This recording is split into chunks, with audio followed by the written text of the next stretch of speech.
अस्सलाम वालेकुम स्टूडेंट्स। भाई क्या हाल चाल है? उम्मीद है आप सब ठीक ठाक होंगे, खैरियत से होंगे।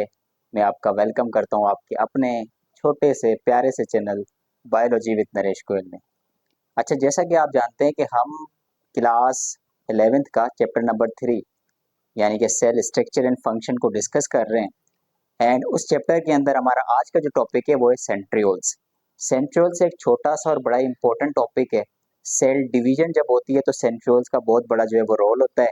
तो आइए सेंट्रियोल्स को हम पढ़ते हैं।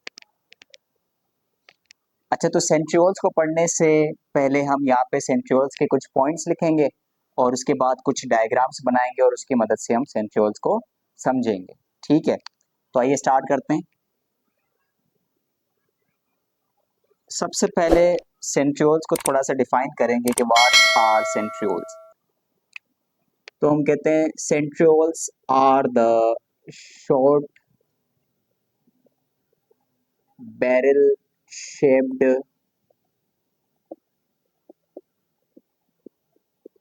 structure of microtubules। कि हमारे पास सेंट्रियोल्स क्या होते हैं? बैरल शेप स्ट्रक्चर्स होते हैं। बैरल शेप यानी जिस तरह एक धौल होता है जो कि एक ट्यूबुलर स्ट्रक्चर होता है और अंदर से खाली होता है, खोखला होता है, बिल्कुल उसी तरह अगर आप जो है वो सेंट्रियोल्स का स्ट्रक्चर देखें तो वो भी बैरल शेप होता है, वो भी ट्यूब्स की तरह होता है, वो भी अंदर से खाली होता है। एंड स्ट्रक्चर ऑफ माइक्रोट्यूब्यूल्स, और ये सेंट्रियोल्स जो बनते हैं ये माइक्रोट्यूब्यूल से जो है वो बनते हैं। अब माइक्रोट्यूब्यूल हमने साइटोस्केलेटन में पढ़ा था कि microtubules are one of the type of the cytoskeleton. ठीक है, पहला पॉइंट आपने याद रखना है।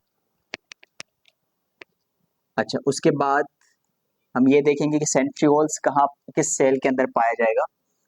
तो centrioles are found in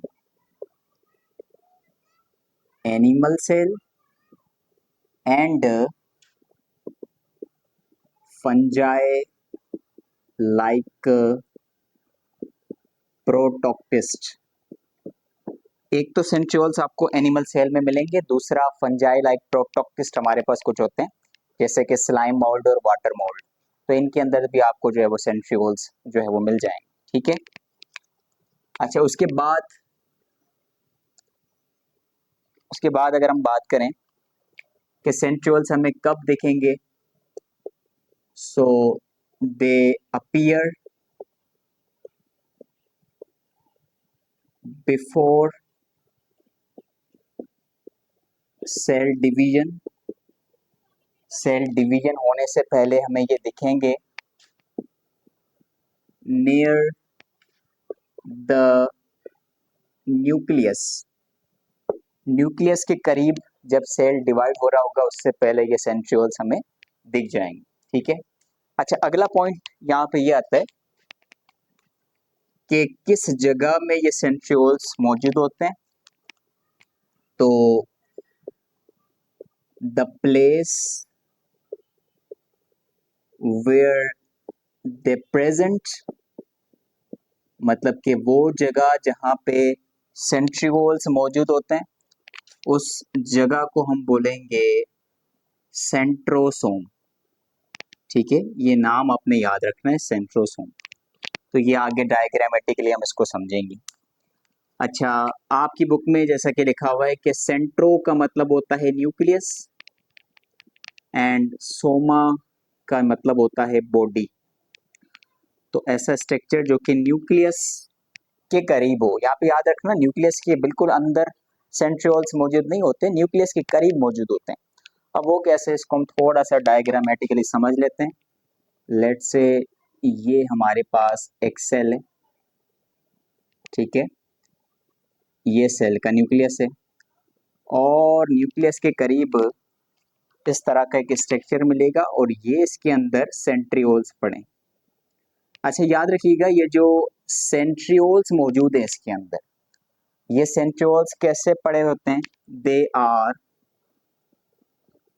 perpendicular to each other. ये दोनों के दोनों जो सेंट्रियोल्स होंगे एक दूसरे के परपेंडिकुलर जो है वो पड़े होंगे। अगर एक ऐसा होगा तो दूसरा जो है वो इस तरह से इसके परपेंडिकुलर पड़ा होगा। तो ये चीज़ आपने याद रख लेनी है। अच्छा, यहाँ पे सेंट्रोसोम कौन सा है जो हम डेफिनेशन में लिख कर आए, जो हम पॉइंट में लिख कर आए, ये जो ब्लैक स्ट्रक्चर आपको दिख रहा है ये वाला, this is actually the centrosome. ये वो प्लेस है, ये वो जगह है जहाँ पे सेंट्रियोल्स जो होते हैं वो मौजूद होते हैं। तो ये आपने जो है चीजें याद रख लेनी है। अच्छा, अब हम अगर थोड़ा सा स्ट्रक्चर की बात करें, स्ट्रक्चर ऑफ सेंट्रियोल्स, तो याद रखिएगा कि इसके पूरे स्ट्रक्चर में आपको जो है वो 9 ट्रिपलेट्स मिलेंगे। ट्रिपलेट्स यानी 3 चीजें साथ में, और वो पूरा एक 9 ट्रिपलेट्स की एक रिंग बनाएंगे। जैसे कि ये तीनों एक ट्रिपलेट कहलाएगा, इसी तरह ये दूसरा ट्रिपलेट है, ये तीसरा ट्रिपलेट है। तो इसी तरह इनको अगर आप सबको गिने तो 1 2 3 4 5 6 7 8 और ये 9, तो 9 ट्रिपलेट्स की पूरी एक रिंग बनाते हैं। इस तरह का स्ट्रक्चर होता है सेंट्रियोल्स का। तो ये आपने याद रख लेनी है बात, ठीक है। अच्छा, इन्हीं ट्रिपलेट्स को जब आप थोड़ा जूम करके देखेंगे तो असल में उसके अंदर आपको इस तरह की ये 3 ट्यूब्स दिखेंगी, 3 रास्ते, 3 ट्यूब्स इस तरह की जो है आपको दिखेगी। और ये जो अरेंजमेंट है 9 ट्रिपलेट्स तो है, लेकिन इसको बोला जाता है 9+0 अरेंजमेंट।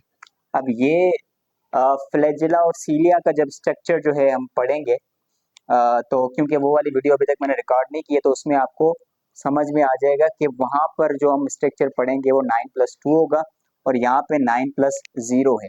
असल में इस अरेंजमेंट को 9+0 कहा जाता है कि ये जो 9 ट्रिपलेट्स है ये बाहरी है रिंग में, इसके अंदर कोई भी ऐसी चीज नहीं है जिसको 9 के साथ प्लस किया जाए, तो इसीलिए इस अरेंजमेंट को कहते हैं दिस इज द 9+0 अरेंजमेंट।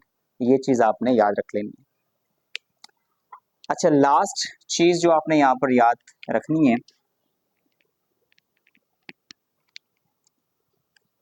वो एक और, सबसे पहले तो हमें डायग्राम बनानी पड़ेगी।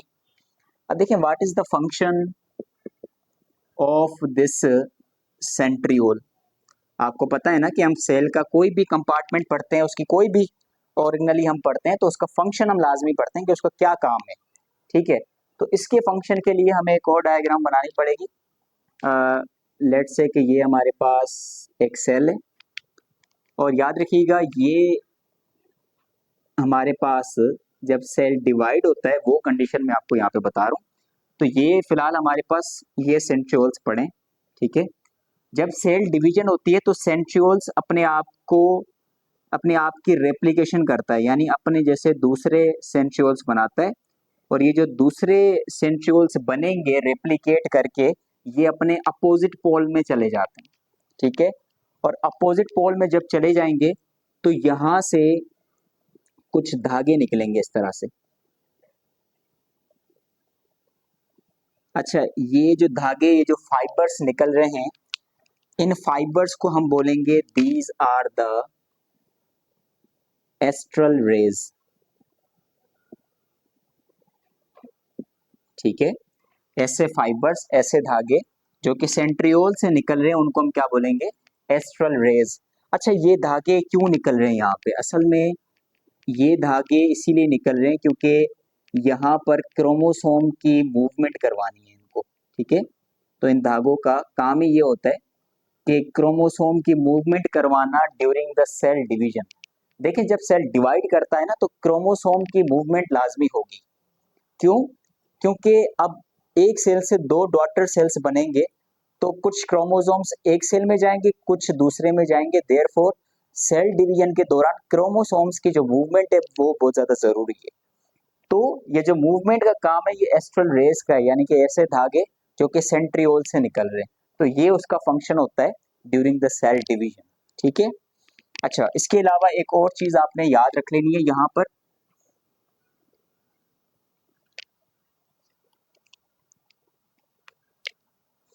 कि ये जो हमारे पास सेंट्रियोल्स होते हैं, ये सेंट्रियोल्स क्या करते हैं, कुछ बेसल बॉडी बनाते हैं, और उन बेसल बॉडी को हम कहते हैं काइनेटोसोम। क्या बोलेंगे, काइनेटोसोम। ठीक है, ये नाम आपने याद रखना है। और यही काइनेटोसोम जो है वो आगे चल के सीलिया एंड फ्लैजेला की फॉर्मेशन कर देंगे। अब again cilia and flagella, these are the locomotory organs, ये लोकोमोशन करवाने में हेल्प करते हैं। तो ये सीलिया और फ्लैजेला की जो फॉर्मेशन होती है ना, ये बेसिकली काइनेटोसोम से होती है। और काइनेटोसोम की जो फॉर्मेशन है वो कौन करता है, वो सेंट्रियोल्स करता है। ठीक है, तो ये सारा का सारा स्ट्रक्चर्स, डायग्राम और ये पॉइंट्स आपने याद रख लेने। ये जितने भी पॉइंट्स मैंने लिखवाए ये आपकी बुक का एक एक वर्ड, एक एक लाइन जो है वो कवर करते हैं। ठीक है, तो स्टूडेंट्स ये था आज का लेक्चर। आई होप आपको समझ में आया होगा। अगर आपका कोई भी क्वेश्चन है, कोई भी डाउट है इसके रिलेटेड, तो आप नीचे कमेंट्स में मुझसे पूछिएगा लाजमी। और इस वीडियो को लाइक करें, मेरे चैनल को सब्सक्राइब करें। Thank you so much for watching, stay connected.